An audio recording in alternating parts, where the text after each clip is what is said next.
सनातन board की आवश्यकता पड़ी तो वो बनना ही चाहिए। हिंदू बेचारा वक्फ का मारा। सनातन बोर्ड बनाइए, कौन इनकार कर सकता है। आप वक्फ बोर्ड से ज्यादा ताकतवर सनातन धर्म बनाइए। वक्फ बोर्ड या मजहबी भूमाफिया।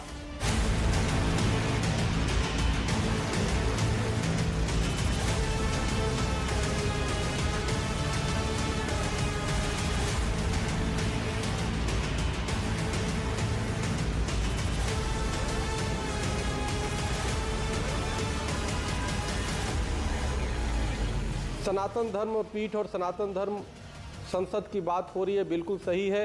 जब वक्फ बोर्ड देश में हो सकता है तो सनातन धर्म के लिए भी सनातन धर्म पीठ सरकार केंद्र सरकार द्वारा मान्यता प्राप्त क्यों न हो। आखिर हिंदुओं के साथ ये कानूनी पक्षपात कब तक? सरकार को इस दिशा में पहल करना चाहिए। अगर इस तरह का बोर्ड बन सकता है तो हम उसका स्वागत करेंगे। हिंदुओं के हक की लड़ाई अब सनातन बोर्ड पर आई।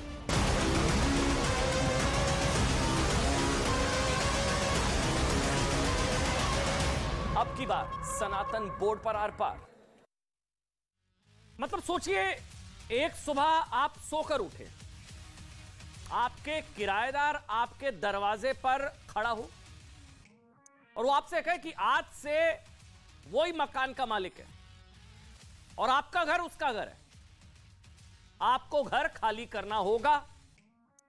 अगर आप घर खाली नहीं करेंगे तो आपको ही यह साबित करना होगा कि ये घर आपका है।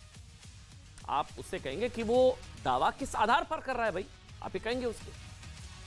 वो ये कहेगा कि उसे लगता है, ध्यान से सुनिएगा, वो ये कहेगा कि उसे लगता है कि 400-500 साल पहले उसके पूर्वज यहां रहा करते थे। उसके पूर्वजों ने भारत पर आक्रमण करके यहां राज किया था और जिस घर में आप रह रहे हैं वो असल में अल्लाह के नाम की जमीन है। भाई आप उसे कहेंगे कि भाई देश का कोई कानून तुम्हें ऐसा करने की इजाजत नहीं देता, आप ये कहेंगे। वो कहेगा एक कानून है जो उसे इसकी इजाजत देता है। इस कानून का भारत के संविधान में कोई जिक्र नहीं है।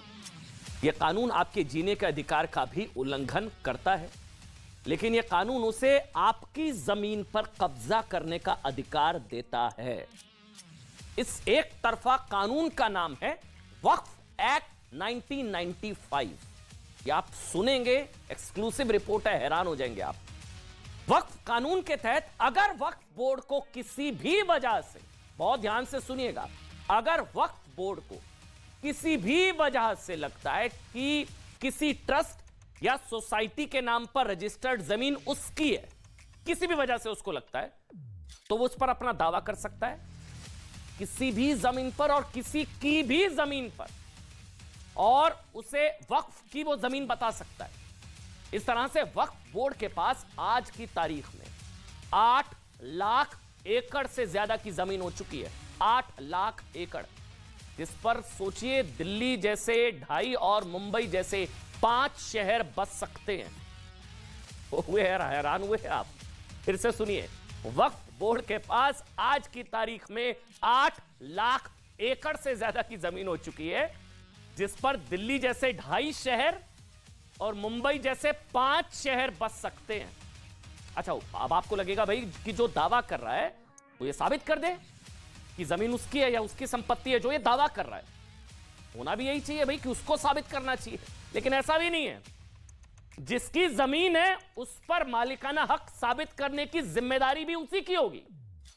और अगर उसने, सुनेंगे हैरान हो जाएंगे, पैरों तले जमीन खिसक जाएगी, अगर उसने 1 साल के अंदर यह साबित नहीं किया कि यह जमीन मेरी है और उसे कहीं पता ही नहीं लगा कि जमीन पर वक्फ बोर्ड ने अपना दावा ठोक रखा है, मतलब होता है 1 साल से ठोक रखा है दावा, पता ही नहीं लगा, और दावे को गलत साबित करने की समय सीमा 1 साल की निकल चुकी है, तो फिर वक्फ जमीन वक्फ को मिल जाएगी।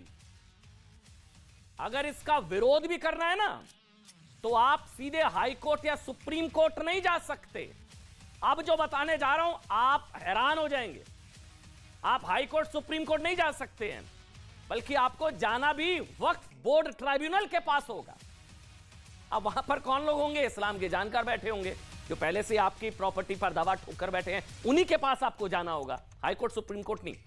और जिन्होंने कब्जा किया वो ही तय करेंगे कि जमीन आपको मिले या ना मिले। अब सोचिए, इसी एक तरफा और हिंदुओं से भेदभाव करने वाले कानून के खिलाफ और वक्फ बोर्ड की तर्ज पर सनातन बोर्ड बनाने की मांग हो रही है। मतलब हिंदू बेचारा वक्फ का मारा। बीजेपी सांसद साध्वी प्रज्ञा सिंह ठाकुर ने मांग की है कि वक्फ बोर्ड की तर्ज पर हिंदुओं के लिए अब सनातन बोर्ड बना दिया जाए। साध्वी प्रज्ञा सिंह ठाकुर का कहना है कि हिंदुओं के तमाम मंदिर और पूजा स्थल, हिंदुओं की सारी कमाई, मंदिरों की सारी कमाई ट्रस्ट के नाम पर सरकार के नियंत्रण में चली जाती है। मतलब हिंदुओं की कमाई कोई और खा रहा है मलाई, सरकार के नियंत्रण में चली जाती है। जबकि वक्फ जब चाहे कोई भी जमीन अपने नियंत्रण में ले लेता है। हिंदू का धन यानी श्रद्धा का दान जो मठ और मंदिरों में लगता है, वह हिंदुओं के विकास, हिंदुओं के बच्चों के पढ़ाई लिखाई में, उनके रोग निदान में, मंदिरों के भव्य निर्माण में और हमारे सनातन के विकास में लगना चाहिए। यही हमारी प्रक्रिया है और इसलिए यदि सनातन बोर्ड की आवश्यकता पड़ी तो वो बनना ही चाहिए और इसकी कुछ और चीज़ें इसमें सम्मिलित करके इसकी डिमांड रखना स्वाभाविक है। अब सोचिए, इस पर सियासत छिड़ गई है। एक पक्ष हिंदुओं के लिए सनातन बोर्ड, हिंदू मांगे सनातन बोर्ड, दूसरा पक्ष इसके विरोध में है। सनातन धर्म पीठ और सनातन धर्म संसद की बात हो रही है, बिल्कुल सही है। जब वक्फ बोर्ड देश में हो सकता है तो सनातन धर्म के लिए भी सनातन धर्म पीठ सरकार, केंद्र सरकार द्वारा मान्यता प्राप्त क्यों न हो, ताकि हमारे सनातन धर्म के मठ मंदिर आश्रमों की रखरखाव, सनातन धर्मियों की जो भावना है उसका सम्मान हो सके उसके अंतर्गत, और तीर्थों की, और जो तीर्थपुरी हमारे द्वादश ज्योतिर्लिंग है, उन सब तमाम सनातन धर्म के जो सिद्ध स्थान है उन सब की देख रेख को कर सके। असल में नासमझ लोग और जो पढ़ते नहीं हैं वो कुछ भी बोल सकते हैं, शायद उन्हें मालूम नहीं, किसी को एतराज़ नहीं हो सकता। सनातन बोर्ड बनाइए, कौन इनकार कर सकता है। आप वक्फ बोर्ड से ज़्यादा ताकतवर सनातन धर्म बनाइए, लेकिन पहले ये मालूम तो कर लीजिए कि वक्फ बोर्ड होता क्या है। सनातन बोर्ड बनाने का मकसद क्या है, उसके क्या लक्ष्य, क्या काम करेगा बोर्ड, वो बताएं। वक्फ बोर्ड से तुलना कर रहे हैं तो बताना तो पड़ेगा ना, क्योंकि वक्फ बोर्ड जो बना वो बड़ा स्पष्ट है कि वक्फ बोर्ड सरकारी जमीनों के लिए नहीं बना। सरकार को जमीन वक्फ बोर्ड को और सरकार को दी वहां के आम मुस्लिम समाज के लोगों ने, उन्होंने अपनी निजी संपत्तियां दी और उसकी निगरानी के लिए वक्फ बोर्ड बनाया। नहीं, देखिए, निश्चित रूप से हमेशा से सरकार ने सनातनियों का विशेष ध्यान रखा है और हमारे यहाँ पे तो धर्मस्व बोर्ड भी हमारे पास है, मंदिर पुजारियों के लिए भी हम लोगों ने न्यास सरकार ने बनाया है। तो निश्चित रूप से इस मामले में कहीं ना कहीं कड़े कदम तो हम लोगों ने उठाए हैं जहां पर लोगों के उद्धार की आवश्यकता है। लेकिन कुल मिला के एक बात स्पष्ट है कि वक्फ बोर्ड का जो अपने आप में काम है वो काम किस तरह का है, वो सरकार के प्रति किस तरह की सोच रखते हैं, वो कौन कौन सी प्रॉपर्टियों पर क्या क्या कब्जा करने का विचार रखते हैं, ये हमारी मानसिकता से बहुत अपने आप में अलग है। इस बात की कितनी आवश्यकता है बोर्ड बनाने की और कितनी नहीं है, ये बहुत गहन चिंतन का विषय, इस पे बड़े लोग अपने आप में विचार करेंगे। मतलब आप सोचिए ना, छोड़िए ना कौन कौन क्या कह रहा है, आप अपने दिल पर हाथ रखकर अपने आप से पूछिए, होना चाहिए सनातन बोर्ड, नहीं होना चाहिए। मतलब ये सच्चा सेकुलरिज्म तो एक धर्म के लिए तो वक्फ बोर्ड है, दूसरे धर्मों ने कौन सा पाप किया भाई। मतलब मुस्लिम मुल्कों में भी नहीं होगा ऐसा वक्फ बोर्ड, ऐसा वक्फ बोर्ड जिसको इतने असीमित अधिकार मिले हुए, मुस्लिम देशों में भी नहीं होगा ऐसा वक्फ बोर्ड, हमारे यहाँ तो है। मतलब आज हम आपको ना वक्फ बोर्ड वर्सेस सनातन बोर्ड पर अपनी एक्सक्लूसिव रिपोर्ट दिखाने जा रहे हैं और ये भी बताएंगे कि कैसे कांग्रेस की सरकारों ने तुष्टीकरण के लिए वक्फ बोर्ड को सिर्फ शक्तिशाली नहीं बनाया बल्कि इतना महाशक्तिशाली बना दिया कि वक्फ बोर्ड कुछ लोगों को मजहबी बोर्ड से ज्यादा, कुछ लोग कहते हैं कि भूमाफिया लगने लगा। सारी जमीन 8 लाख एकड़। लेकिन पहले आपको एक ताजा मामले के बारे में बताते हैं जिससे आपको पता चल जाएगा कि वक्फ बोर्ड को भंग करने की या फिर से इसके मुकाबले सनातन बोर्ड बनाने की मांग हो क्यों रही है। एग्जाम्पल देते हैं ना आपको, समझिएगा। ताजा मामला दरअसल तमिलनाडु के रानीपेट जिले के वेपुर गांव का है। एक एक शब्द को ध्यान से सुनिएगा, जिसकी 57 एकड़ जमीन पर वक्फ बोर्ड ने अपना दावा ठोक दिया। अब सुनिए, इसमें से 3 एकड़ जमीन वक्फ बोर्ड ने अपने कब्जे में ले भी ली है। ये जमीनें यहां रहने वाले लोगों ने 1980 के दशक में ली थी। उनके पास डॉक्यूमेंट्स हैं, कागज हैं, 1952 से जमीन के सारे रिकॉर्ड्स मौजूद हैं। लेकिन वक्फ ने कह दिया बात खत्म, चैप्टर क्लोज, असीमित अधिकार, सारे पेपर्स हैं। वहां कागज नहीं दिखाएंगे, सारी जमीन हथियाएंगे। यहां इनके पास डॉक्यूमेंट्स हैं। लेकिन एक दिन अचानक वक्फ बोर्ड ने इन जमीनों पर अपना दावा ठोक दिया। जिस व्यक्ति की ये जमीन है वो स्थानीय प्रशासन को कई चिट्ठियां लिख चुका है, वो अपने पैर रगड़ रहा है, वो चप्पलें घिस रहा है, शिकायतें दर्ज करा रहा है कि भाई मेरी है, भाई मेरे पास कागज हैं। लेकिन वक्फ बोर्ड है भाई, वहीं कोई सुनवाई नहीं। इसी तरह एक व्यक्ति की एक और एग्जांपल देता हूं। 3.5 एकड़ जमीन तो तमिलनाडु वक्फ बोर्ड ने अपने कब्जे में ले भी ली है। इस जमीन पर करीब 30 परिवार रहते थे, 30 परिवार। ज्यादातर जमीन कृषि की जमीन है, लेकिन अब इन 30 परिवारों को जमीन पर अपना अधिकार साबित करने के लिए लड़ाई लड़नी पड़ रही है। The media that my document was fake. We were heartbroken. When we came to know that our land has been transferred, we went to the collector's office for an explanation. There was no intimation from the collector's office before transferring our property. 2 days later, teams came to our land to demolish the sheds and water pump set. Police entered our agricultural land. I fainted after seeing them. I told them not to take away my land. They also bought a JCB. I threatened them with life and my daughters came to my rescue. They said they have no one except me. I have 5 daughters and we'll all rely on the agricultural land for a living. तो मजे की बात है, आपको पता भी नहीं लगेगा आपके हाथ से आपकी प्रॉपर्टी चलेगी, बताते भी नहीं है। ये तो बाद में पता लगता है कि हमारी तो जमीन ही चली गई, हमारे पास तो डॉक्यूमेंट्स हैं। लेकिन तमिलनाडु वक्फ बोर्ड के जो चेयरमैन है अब्दुल रहमान का दावा है कि यह जमीन वक्फ की है और अगर गांव वाले चाहें तो इसे कानूनी चुनौती दे सकते हैं। स्थानीय प्रशासन का कहना है कि उन्होंने इस मामले की रिपोर्ट लैंड कमिश्नर के पास भेज दी और आगे की कार्रवाई के लिए उनके जवाब का इंतजार किया जा रहा है। अब भेजते रहिए आप चप्पलें, अब हो गया, वक्फ बोर्ड ने कह दिया, बात खत्म। देखिए, तमिलनाडु में वक्फ बोर्ड द्वारा आम लोगों की जमीनों पर दावे का यह पहला मामला नहीं है, ये बहुत समय से हो रहा है, इसलिए लोग इसको भूमाफिया तक कहने लगे हैं। मतलब जमीन निगलने वाला बोर्ड, ये तक लोग कहते हैं जमीन निगलने वाला बोर्ड है। पिछले साल भूख नहीं मिट रही है, फिर भी पिछले साल सितंबर में तिरुचेंदराई में एक आध एकड़ जमीन पर नहीं बल्कि 6 गांवों पर अपना दावा ठोक दिया। 6 गांवों पर। त्रिची में भी हजारों एकड़ जमीन पर वक्फ अपना दावा कर चुका है और तिरुचेंदराई में 6 गांवों पर वक्फ के दावे के बाद लोगों के जमीन बेचने खरीदने पर रोक लगा दी गई है। उनकी जमीन वो नहीं बेच सकते। अब मीडिया में खबर आने के बाद यह फैसला वापस लेना पड़ा। आपको जानकर हैरानगी होगी कि सेना और रेलवे के बाद भारत में, सुनिए फिर से फैक्ट, हैरान होंगे आप, सेना और रेलवे के बाद पूरे इंडिया में, पूरे भारत में वक्फ बोर्ड के पास सबसे ज्यादा जमीनें और संपत्तियां हैं।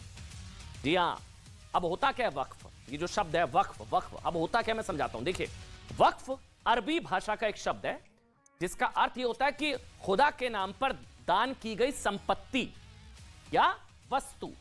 वक्फ, दान की गई वस्तु। हालांकि कुरान में वक्फ का कोई सीधा जिक्र नहीं है, लेकिन हां इसका वर्णन हदीस में है। अब माना जाता है कि वक्फ की जो शुरुआत हुई थी वो पैगंबर मोहम्मद साहब के जमाने में हुई थी और तब पहली बार खजूर के 600 गुच्छे गरीबों को दान में दिए गए थे। खजूर के 600 गुच्छे गरीबों को दान में दिए गए थे। लेकिन सोचिए, खजूर के गुच्छों से शुरू हुई बात आज जमीनों पर कब्जे तक पहुंच गई है। अब माना जाता है कि भारत में इसकी शुरुआत 14वीं शताब्दी में हुई थी। पूरा इतिहास समझ लीजिए। भारत में खिलजी और तुगलक सल्तनत के सैनिक कमांडर रहे अयनुल मुल्क ने अपनी किताब इंशाए मेहरू में यह लिखा था कि मोहम्मद गौरी ने मुल्तान के पूरे 2 गांव जामा मस्जिद को सौंप दिए थे। यह भारत में वक्फ का पहला या कहें शुरुआती मामला माना जाता है। भारत में वक्फ बोर्ड पहली बार 1923 में अस्तित्व में आया था, 1923। पूरी हिस्ट्री समझ लीजिए। जब देश पर अंग्रेजों का शासन था उस समय इसका मकसद सिर्फ यह था कि भाई उन जमीनों की देखभाल करना जो जमीनें लोगों ने अल्लाह और मजहब के नाम पर वो दान करते थे। लेकिन भारत की आजादी के सिर्फ 8 वर्षों के बाद अंग्रेज चले गए। 1954 में देश की संसद ने एक वक्फ एक्ट पास कर दिया 1954 और उसके बाद 1995 में इसमें कुछ और प्रावधान शामिल करके वक्फ बोर्ड की ताकत बढ़ाई गई। दोनों ही समय देश में कांग्रेस की सरकारें थी।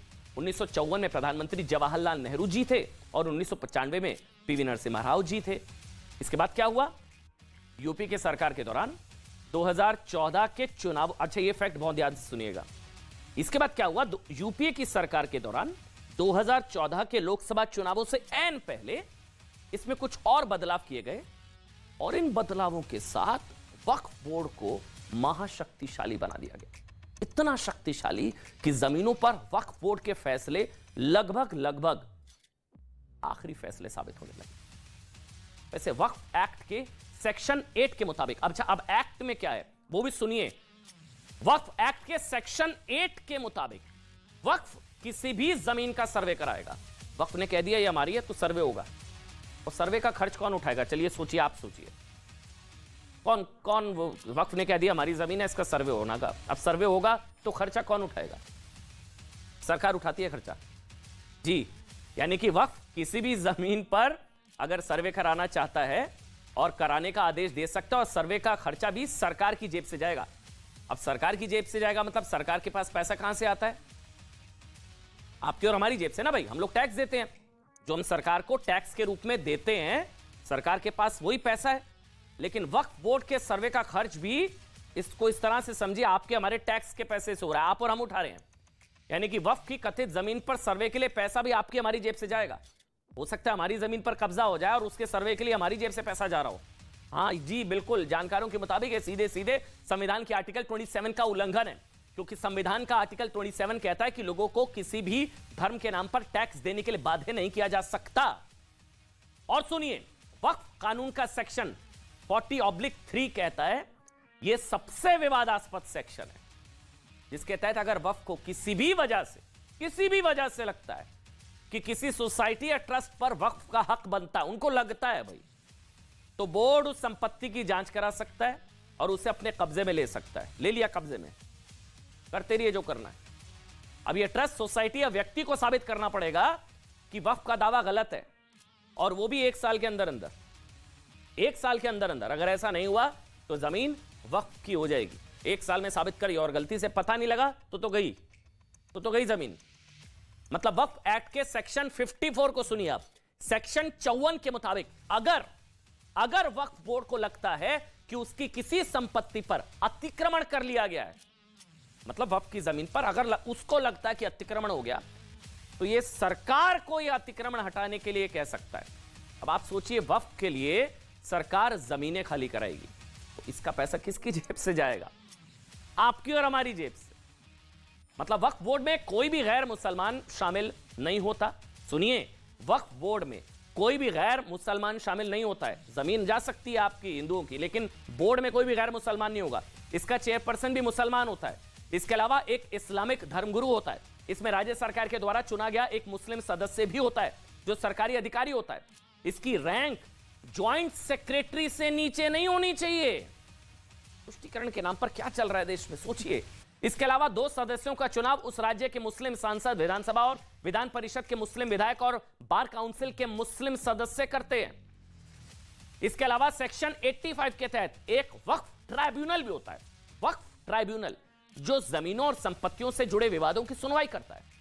इसमें भी एक इस्लामिक जानकार का होना जरूरी होता है। मतलब आप हाईकोर्ट नहीं जा सकते हो, कोर्ट नहीं जाएंगे। अगर आपकी जमीन पर कब्जा आपको लग रहा है तो आप इन्हीं के पास जाएंगे, ट्राइब्यूनल।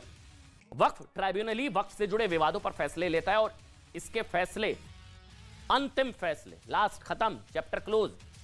आप संपत्ति विवाद को लेकर तब तक किसी सिविल कोर्ट में नहीं जा सकते जब तक ट्राइब्यूनल अपना फैसला ना सुना दे। सेक्शन 101 क्या कहता है कि वक्फ के सभी सदस्यों को पब्लिक सर्वेंट्स का दर्जा हासिल होता है। मतलब वो मजहबी संस्था के सदस्य होने के बावजूद सरकारी नौकर। अब सरकारी नौकरी की तनख्वाह, उनको मिलने वाली, मतलब उन्हें मिलने वाली सुविधाओं के लिए पैसा कहां से आ रहा है भाई? आपकी हमारी जेब से। इसके सेक्शन 107 के तहत वक्फ बोर्ड जब चाहे किसी भी संपत्ति या जमीन पर अपना दावा कर सकता है कि उसको लगता है ये मेरी है, ये वक्फ की है। इसके लिए कोई समय सीमा तय नहीं है। यानी वक्फ चाहे तो वो किसी जमीन पर 400-500 साल बाद भी दावा करे कि 400-500 साल पहले आए थे, वो हमारी जमीन थी, तो उसे स्वीकार कर लिया जाएगा। इसके विपरीत अगर आपकी और हमारी तरह किसी भी आम आदमी को किसी मामले को कोर्ट में ले जाना होता है तो उसे ऐसा 3 साल के अंदर करना होता है। 3 साल। इसके बाद उसकी अर्जी स्वीकार ही नहीं होती। यह प्रावधान लिमिटेशन एक्ट 1963 में है, 3 साल। लेकिन यहां 1 साल में अगर नहीं हुआ तो चैप्टर क्लोज। 1947 में जब देश का बंटवारा हुआ तो यहां के बहुत सारे मुस्लिम अपना घर बार संपत्तियां छोड़कर पाकिस्तान चले गए। अच्छा, इस फैक्ट को बहुत ध्यान से सुनिएगा। देखिए, आप जानते हैं 1947 में जब देश का बंटवारा हुआ तो फिर हुआ है कि यहाँ मतलब यहाँ के बहुत सारे मुसलमान जो हैं अपना घर बार संपत्तियां छोड़कर पाकिस्तान चले गए और पाकिस्तान के बहुत सारे हिंदू भारत आ गए। तो जो संपत्तियां पाकिस्तान जाने वाले मुसलमान यहां इंडिया भारत में छोड़ गए, अब वो सरकार के पास चली गई। इसे इवैक्यू प्रॉपर्टी कहा जाता है, जिस पर किसी का दावा नहीं, क्योंकि मुसलमान अपनी संपत्ति छोड़कर पाकिस्तान चले गए। लेकिन राजीव गांधी की सरकार के दौरान वक्फ एक्ट के सेक्शन 66H जोड़कर इन संपत्तियों को सोचिए किसको दिया गया। बिल्कुल ठीक, सारी संपत्तियां जो मुसलमान छोड़कर गए, सारी संपत्ति किसको दे दी गई? वक्फ को दे दी गई। किसने दी? राजीव गांधी सरकार ने। बाद में सेक्शन 108 भी इसमें जोड़ दिया गया, जिसके बाद ऐसी ज्यादातर संपत्तियां वक्फ के पास चली गई। कानून के जानकार कहते हैं कि कायदे से इन संपत्तियों को तो उन हिंदुओं को दिया जाना चाहिए था ना, जो पाकिस्तान से भागकर यहां पर आए थे। जो पाकिस्तान से भागकर यहां हिंदू आए, उनके पास तो है नहीं, तो उनको देनी चाहिए वो, लेकिन दे दिया गया किसको? वक्फ को। ये फैक्ट्स ऐसे हैं कि हैरान हो जाएंगे आज। सोचिए, मतलब लगातार हम कह रहे हैं कि ये जो कानून है, इसको लेकर बार बार ये साबित करने की कोशिश की जाती है कि एक तरीके से इसके जरिए कोई भी संपत्ति, किसी भी तरह की संपत्ति, कहीं की भी संपत्ति, मतलब वक्फ बोर्ड को मिली शक्तियों की क्रोनोलॉजी सुनकर आप ये तो समझ गए होंगे कि इसके पीछे उस वक्त की सरकार को एक मकसद था, एक वर्ग विशेष के वोटों का तुष्टीकरण करना भी था। मतलब खुश होंगे, शाबाशी देंगे, वोट दे देंगे। 2013 में, और सुनिए आज ऐसे फैक्ट्स हैं, 2013 में 2014 के चुनाव से ऐन पहले वक्फ बोर्ड को असीमित शक्तियां देना इसी बात की तरफ इशारा करता है। इसके अलावा 2014 के लोकसभा चुनाव शुरू होने से पहले तब की सरकार ने लुटियंस दिल्ली की 123 बहुमूल्य संपत्तियां किसको दे दी? वक्फ बोर्ड के नाम कर दी। 14 से पहले वक्फ मैनेजमेंट सिस्टम के ऑफ इंडिया के डेटा के मुताबिक वक्फ के नाम देश भर में 8,65,646 से ज्यादा संपत्तियां हैं। 8,65,646 से ज्यादा संपत्तियां, जो पिछले 13 वर्षों में डबल हो गई हैं, दोगुनी हो गई हैं। मतलब कहा जाता है कि वक्फ की संपत्तियां 8 लाख एकड़ से भी ज्यादा जमीन पर फैली हुई हैं, जबकि सेना के पास देश भर में 18 लाख एकड़ जमीन पर संपत्तियां हैं, रेलवे के पास 12 लाख एकड़, यानी जमीन पर स्वामित्व के मामले में वक्फ सेना और रेलवे के बाद तीसरी सबसे बड़ी संस्था है। वक्फ के पास, मैंने आपको बताया, 8 लाख एकड़ की जो अनुमानित जमीन है वो आकार में 3,237 वर्ग किलोमीटर के बराबर है। मैंने आपको बताया इसमें दिल्ली जैसे 2.5 शहर और मुंबई जैसे 5 शहर बस सकते हैं। भाई ऐसे में सनातन बोर्ड की मांग भी हो रही है। इसकी मांग करने वालों के मुताबिक सनातन बोर्ड में हिंदू समाज से जुड़े प्रतिष्ठित लोगों, बड़े महंत और शंकराचार्य को शामिल किया जा सकता है। मौजूदा समय में अगर किसी हिंदू मंदिर या पूजा स्थल को लेकर कोई विवाद होता है तो सरकार उसे अपने नियंत्रण में ले लेती है। अगर सनातन बोर्ड बनेगा तो ऐसे विवादित प्रॉपर्टी की सुनवाई और उसका मैनेजमेंट किसको होगा? किसके पास? सनातन के पास होगा। जैसे वक्फ का ट्राइब्यूनल अपनी संपत्तियों से जुड़े विवादों की सुनवाई करता है, ज्यादातर हिंदू मंदिरों का कंट्रोल सरकारों के पास ट्रस्ट के जरिए होता है। मंदिरों का चढ़ावा, मंदिरों का दान, मंदिरों की कमाई सरकारों के पास, और वो खर्च होती है तुष्टीकरण के नाम पर। समझ रहे हैं आप? सनातन बोर्ड के अस्तित्व में आने से हिंदू मंदिरों का कंट्रोल सनातन बोर्ड के पास होगा, जिससे मंदिरों का सही तरीके से प्रबंधन और संचालन किया जा सकेगा। एक छोटा सा ब्रेक ले रहे हैं, तुरंत हाजिर होंगे। छोटा सा ब्रेक, तुरंत हाजिर होंगे।